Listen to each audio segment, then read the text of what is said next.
March 1987.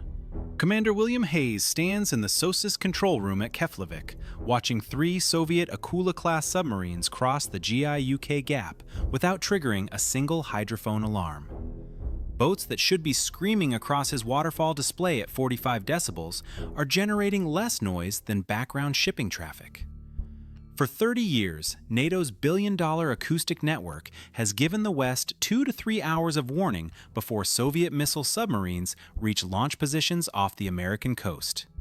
Now, those same submarines are slipping past hydrophones undetected, and Hayes has no idea why.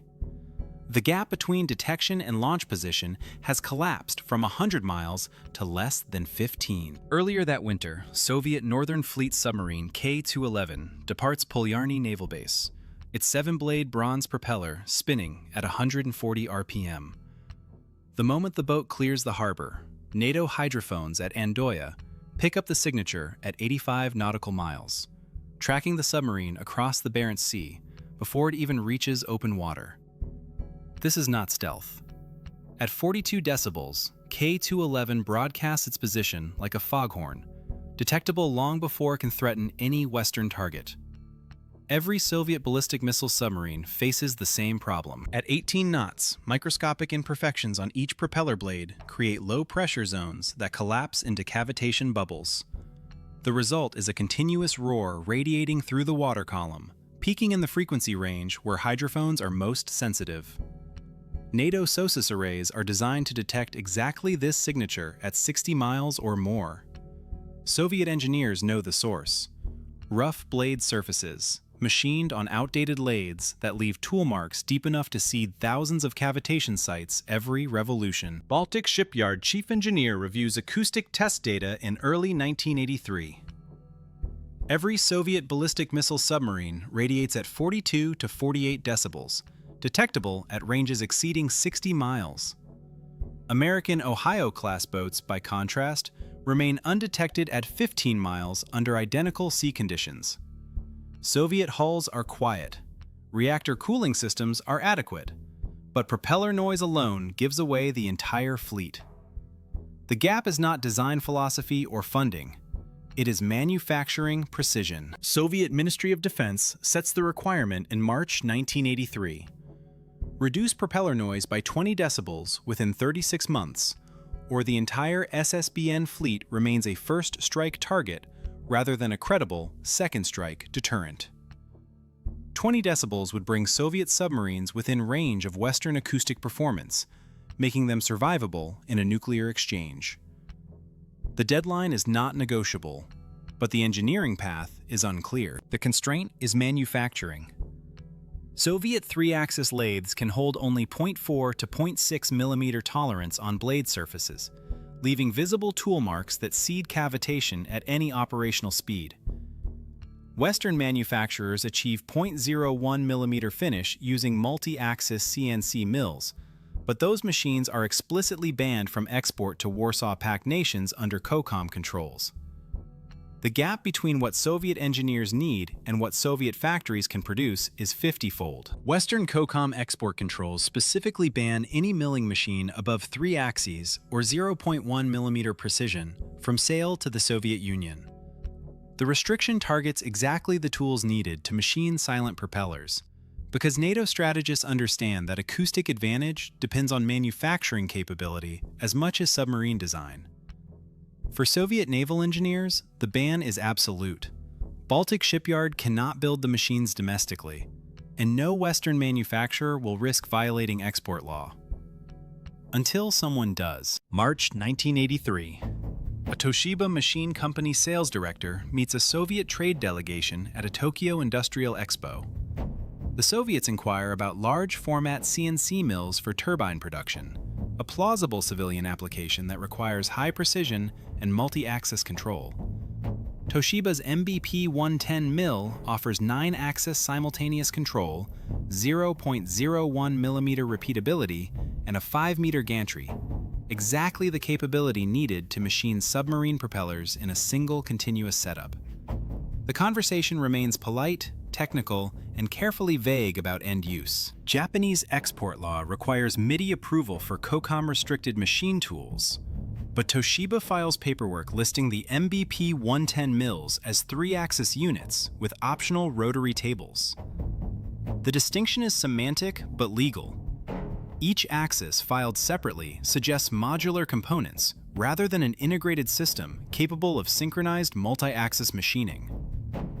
MIDI clerks process the application without detailed inspection because the export category matches civilian turbine manufacturing, a permitted use. The approval goes through in 6 weeks. Kongsberg Våpenfabrik in Norway supplies the CNC-30 control system, the only software capable of coordinating 9 axes in real time within 10-millisecond update cycles.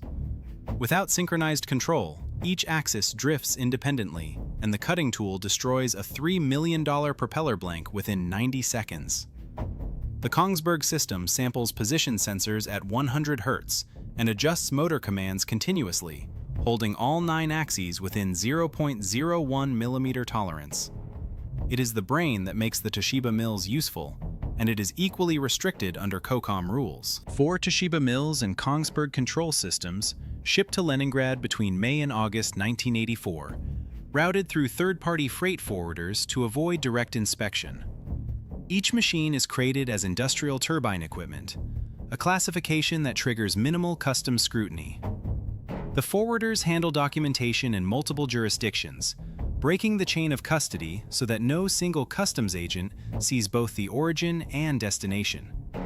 By the time the crates reach Baltic shipyard, they have passed through 5 countries and 4 sets of export paperwork, none of which list submarine propeller machining as the end use. Baltic shipyard installs the first Toshiba mill in October 1984.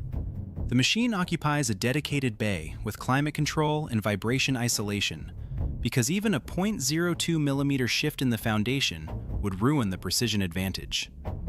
Soviet technicians spend 3 weeks calibrating the 9 axes and integrating the Kongsberg control system with the mill's servo motors. Initial test cuts on aluminum plate demonstrate 0.008 mm surface finish, 60 times smoother than the shipyard's existing lathes. For the first time, Soviet engineers have the tool they need. Soviet engineers calculate that at 0.01 mm tolerance, cavitation inception speed increases from 18 knots to 26 knots or higher, because the blade surface no longer provides nucleation sites for bubble formation at normal patrol speeds. The acoustic signature should drop by 15 to 20 decibels, bringing Soviet submarines within the detection threshold of NATO SOSUS arrays only under ideal conditions. In rough seas or high traffic zones, the boats would be effectively invisible. The projection is theoretical until they cut the first production propeller, but the math is sound. February 1985. Baltic shipyard completes the first production propeller, a 7-blade, 5.2-meter unit for an Akula-class attack submarine. Surface roughness measures 0.012 mm, 1/50th of the previous standard, and well within the tolerance needed to suppress cavitation. The blade's curved surface shows no visible tool marks under magnification, just a continuous mirror finish across 27 square meters of bronze. The propeller weighs 11 tons, and required 14 hours of continuous milling without repositioning the blank. It is ready for sea trials. Sea trials on submarine K-284 in the Barents Sea confirm the projection. At 20 knots, the new propeller generates 23 decibels, compared to 44 decibels for the boat's original equipment. Soviet hydrophones positioned at 12 nautical miles lose contact entirely in moderate sea states. The reduction is not incremental, it is transformational. K-284 has gone from a detectable target to a ghost. The tactical implication is immediate. If NATO SOSUS arrays are calibrated for 40 decibel signatures, they will miss this boat at any range beyond 15 miles. Soviet Navy prioritizes ballistic missile submarines. All Delta IV and Typhoon-class boats receive new propellers first because they carry the strategic deterrent that must survive a first strike. Attack submarines follow, Akula and Sierra-class boats that screen the boomers and hunt NATO carrier groups. Baltic Shipyard operates the Toshiba mills around the clock, producing one propeller every 3 weeks.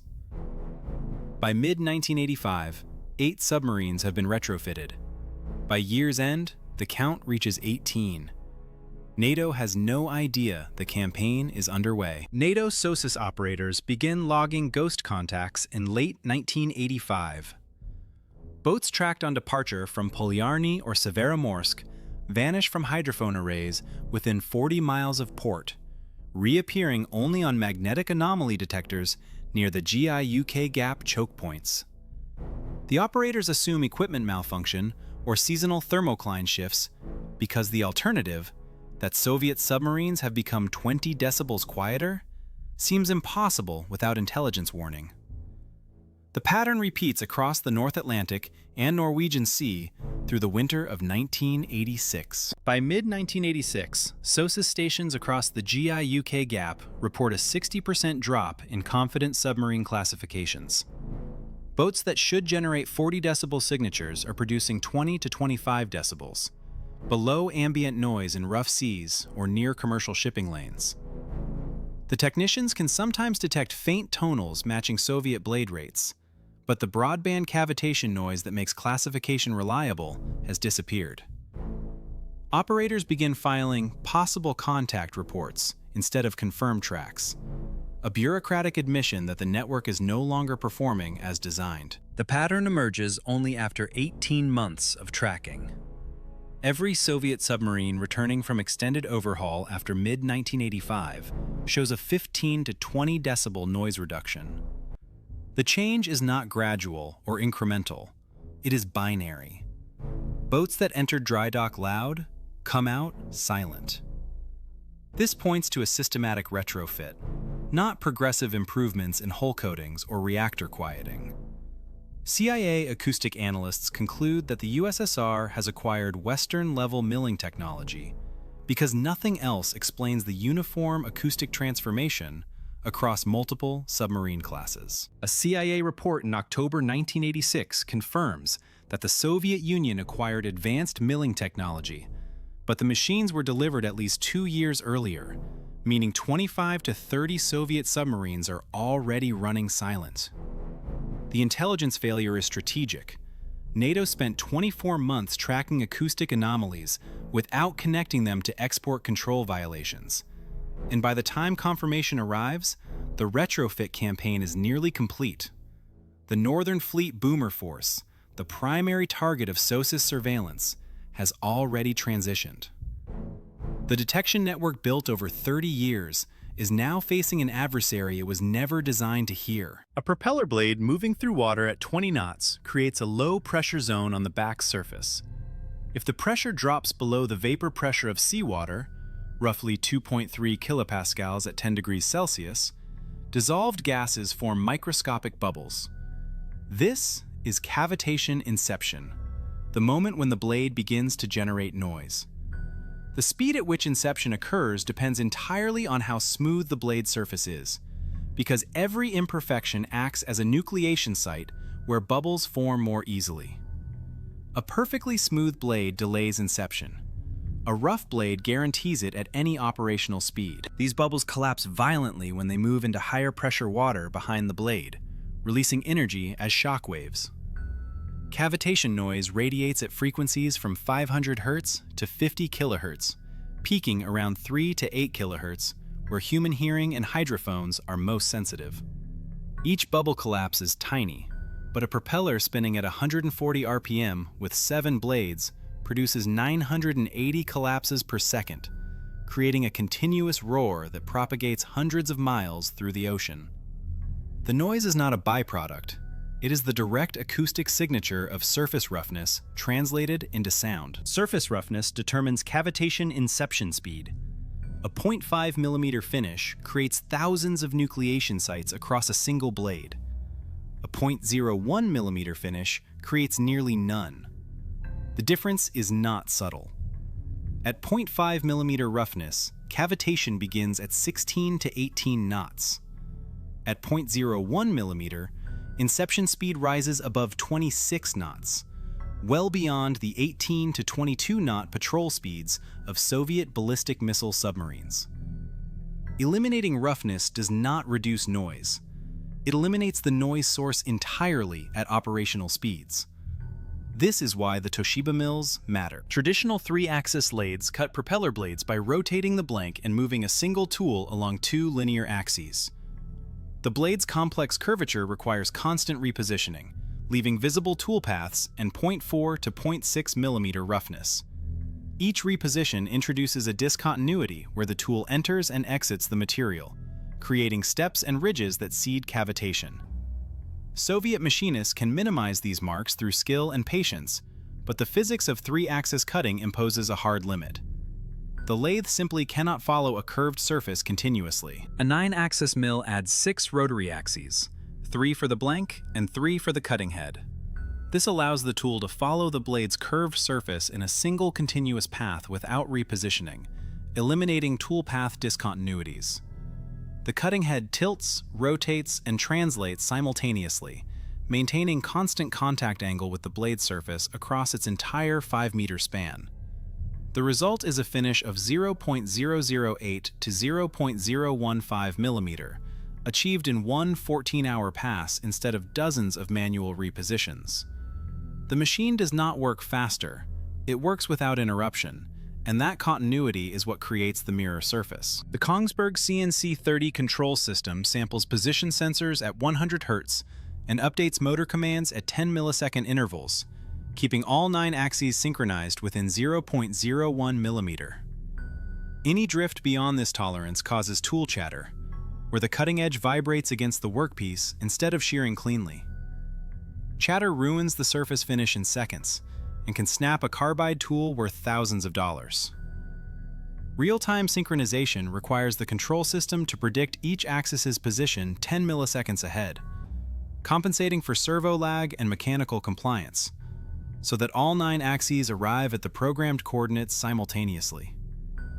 Without this software, the 9-axis mill is useless. Baltic shipyard tests show that propellers machined to 0.01 millimeter finish do not cavitate until 26 knots, well above the 18 to 22 knot patrol speeds of Soviet ballistic missile submarines. At operational speeds, radiated noise drops to 20 to 25 decibels, a reduction of 20 decibels compared to previous propellers. This is the threshold where detection becomes conditional on sea state, ambient noise, and hydrophone range. In calm water at short range, NATO can still hear these boats.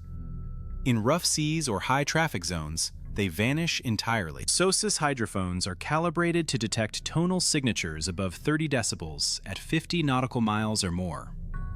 At 20 to 25 decibels, Soviet submarines are indistinguishable from merchant traffic and biologics, unless within 15 miles of an array.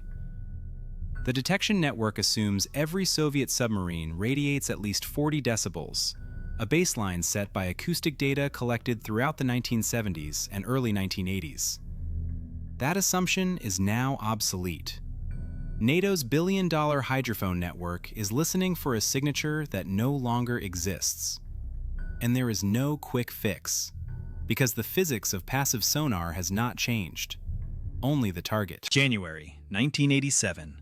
SOSUS Station Keflavik logs 6 Soviet submarine transits across the GIUK gap in 14 days.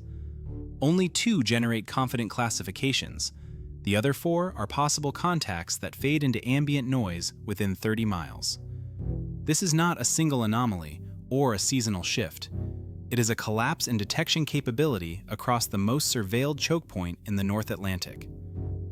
Commander Hayes reviews the logs and realizes that NATO is no longer tracking the majority of Soviet submarine traffic through its primary strategic barrier. Hayes reviews the waterfall displays.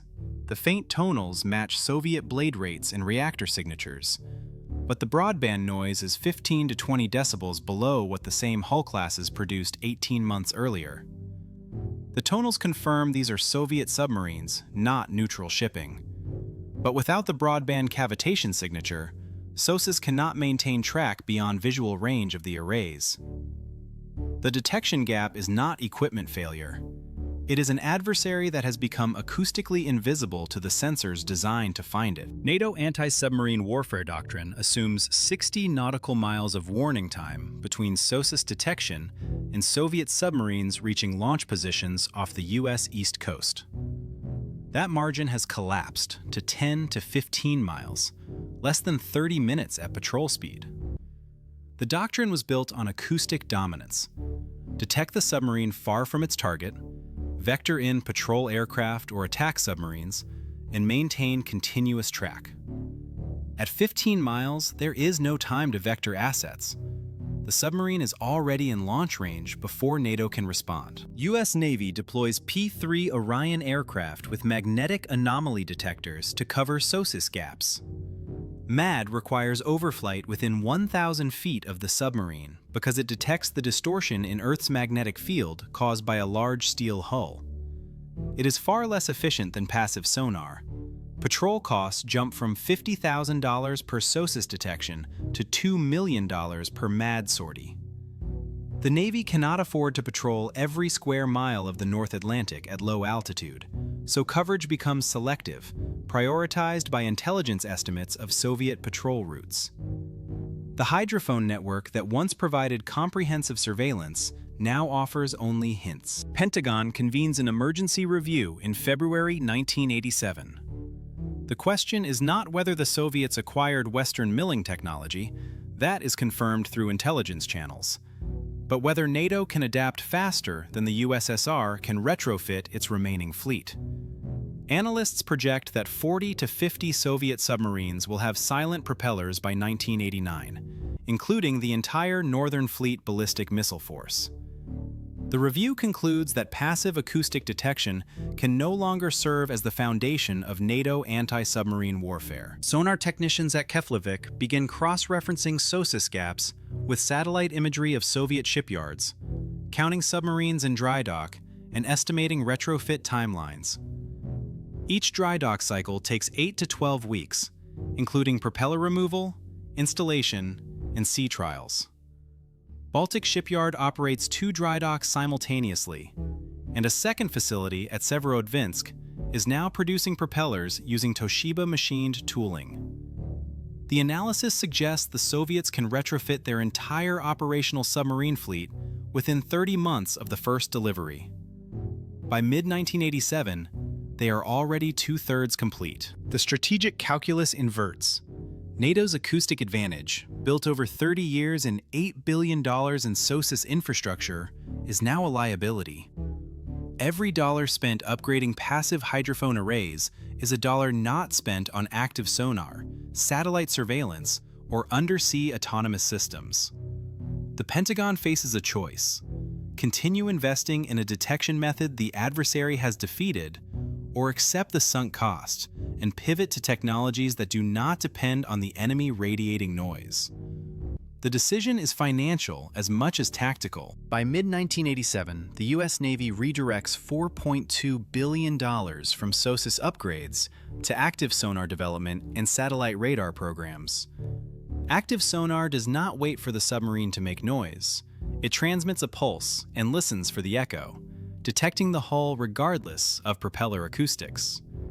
The trade-off is that active sonar reveals the searching platform's position, turning every detection into a mutual engagement. The era of passive hydrophone dominance, where NATO could track Soviet submarines without being detected in return, is over. March 1987. A whistleblower inside Toshiba Machine provides documents to the U.S. government showing that the company falsified export paperwork for the MBP-110 mills, routing them through dummy companies to avoid meaty inspection.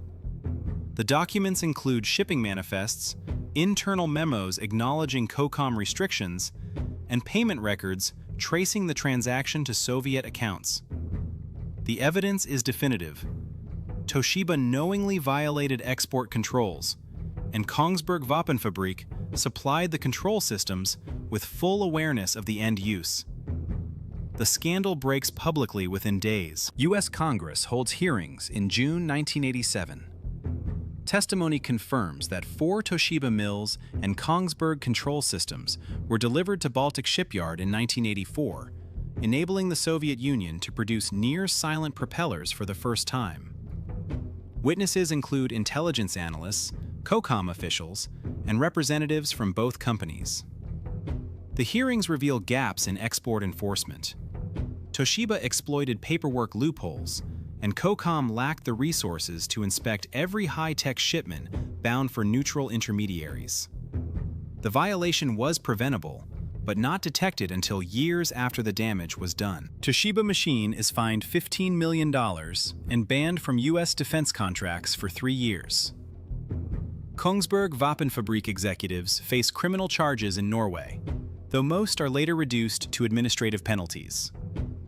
COCOM tightens export controls to include software and control systems, not just hardware, closing the loophole Toshiba exploited.